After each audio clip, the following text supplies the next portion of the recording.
Okay, this is me practicing tasseomancy. I've already done this a couple times, which is why my spoon is dirty and my plate is wet, but I assure you that does not matter.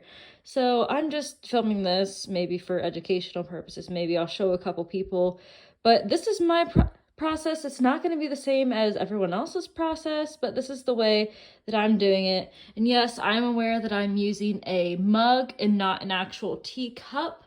I'm gonna order a teacup, but this thing is a little big for my purposes, but it's still gonna work. And again, this is just for practice purposes, just to get myself in the practice of doing this. Because it does take some practice. It is kind of a skill. So the first thing we're gonna do is we're gonna set the intention for the reading. So what I do, this is what we're reading on. Just write down a word, a phrase, whatever you're asking about. We're going to fold it up. We're going to put it in the coffee mug or the teacup. It's supposed to be a teacup, okay? So this is, since it's a practice reading, I just wrote down a word because that's what it's supposed to be, is a word. So this is for practice purposes. I'm going to fold this up and I'm going to put it in here. See you later. Okay, now that I've got the word folded up and put it in there, I'm going to I'm using coffee grounds, but you could also do this with raw tea leaves, which I have some of those, but I'm going to use coffee grounds. And what you want to do is you want to get a spoonful, just any spoon will work. Some people use ceremonial spoons or decorative spoons. This is just practice. We're using a dirty spoon because I'm not actually going to drink this.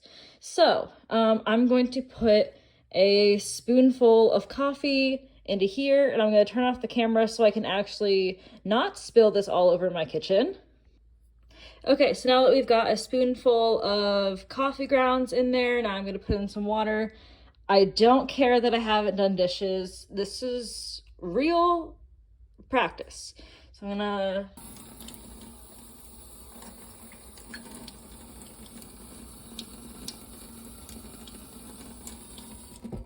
Okay, that's all we need. This is my last practice that I'm gonna do tonight, so I'm just gonna put the spoon in here because I'm done with it. Okay, so in that, we're gonna let this sit for about 3 to 5 minutes to just brew on our intentions, make sure that that paper gets nice and soaked up in there, that everything gets used to each other, and that the coffee knows what its purpose is, which in this case, it's focusing on word, which is random, but that's what it's supposed to be. If it was an actual intention, if I was reading this for a person, it might be like the person's name, or like if I'm reading, if the person wants to know about their dog, I'll write down their dog's name. Or if someone wants to know about their future, I'll write down so-and-so's future. And this is brewing. Ooh, it's brewing. So all the contents are just gonna get used to each other in there, and I'll see you in the next step. Okay, so this is the last step. This is the part that takes the skill, and this is why you want a small little teacup and not a big coffee mug so that you can be able to hold it securely.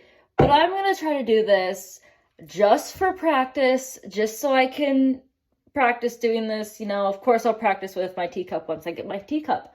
This is why you need a saucer. So we're gonna set my coffee mug there, okay, and we're gonna place this over the top, and I'm pretty sure you're supposed to turn it away from yourself.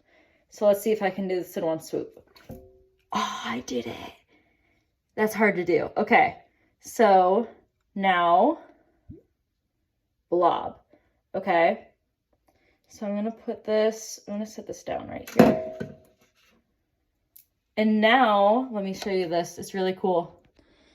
So now we have all these little shapes in here that we can read. So let's see here. What do I see? I think that right there kind of looks like a dragon. It's hard to do this with two hands because I almost need like a third hand. Here, let me set this down.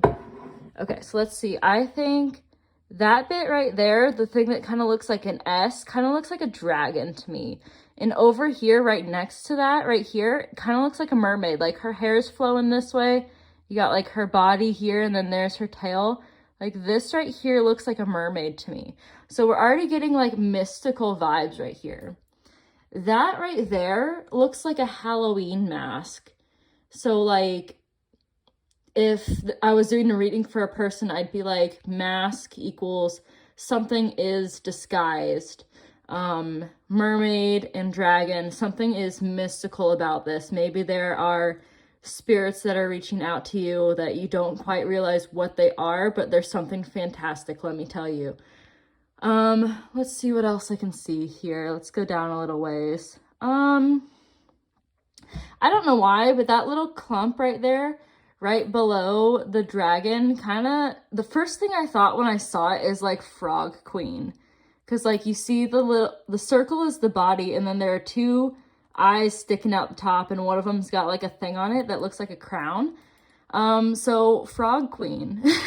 And obviously like all this stuff is gonna be like, I could read the top edge, I could read the bottom, I could read all the sides of this.